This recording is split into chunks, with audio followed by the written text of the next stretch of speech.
My jealous coworker made a comment about my dead son, and everyone is telling me to forgive her. My husband Ethan and I have been married for 6 years and always wanted a bunch of kids. We waited until after getting married, religious reasons, before trying. I got pregnant about 4 months after the wedding and had our first baby girl, Emma. Then about 2 years later, we had our first son, Noah. Another year after that, our second daughter, Lily, arrived. And finally, 3 years later, we had our second son, Lucas. But this last pregnancy was really different from the others. Ethan kept complaining about these weird chest pains and feeling constantly exhausted. During a routine checkup, the doctor discovered he had some heart condition that needed immediate treatment. Thank God, Ethan recovered completely. But the doctors told us the medications he'd need to take would make it impossible for us to have more kids. He fell into this deep depression after finding out because he felt like he was letting me down by not giving me the big family we talked about. I kept telling him it was totally fine, but honestly nothing I said helped for like 2 months straight. He was supposed to go back to work after 4 weeks, but ended up taking 5 months off. I reached out to my sister Jessica because we've always been super close. She's been an amazing older sister my whole life. But her husband Dan just seems to have this weird issue with me and Ethan. He's always been jealous of our family, even before we had kids. Back when Ethan and I were dating, Dan made several comments about how Ethan's family was too privileged compared to his own upbringing.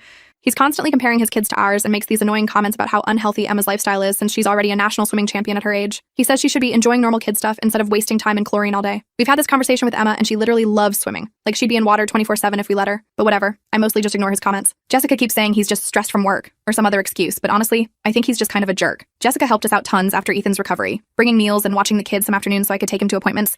That was actually super helpful. So anyway, Ethan is literally the best father on the planet. The kids adore him. But since his heart thing, he's been a bit distracted. Like he'll sometimes forget to pick up Noah from chess club or leave the garage door open all night. I never mention it because I know he's dealing with a lot, but it does worry me sometimes. Then the worst day of our lives happened. Ethan took the kids to the local park while I was working my Saturday shift. Noah wanted to try the new skate ramp and somehow he fell really badly. After 7 hours in emergency surgery, he didn't make it. I still can't type this without crying. Ethan doesn't remember exactly what happened, and I don't push him for details. It destroyed us both. We've been trying to cope these past 3 months, putting on brave faces for our other kids even though we're completely shattered inside. So when Dan invited everyone over for this big barbecue at their place, we thought maybe it would be good for the kids to hang out with their cousins, get their minds off everything. Most of my family was there and super supportive, lots of hugs and kind words about Noah, except Dan. According to Jessica, he's under pressure at work.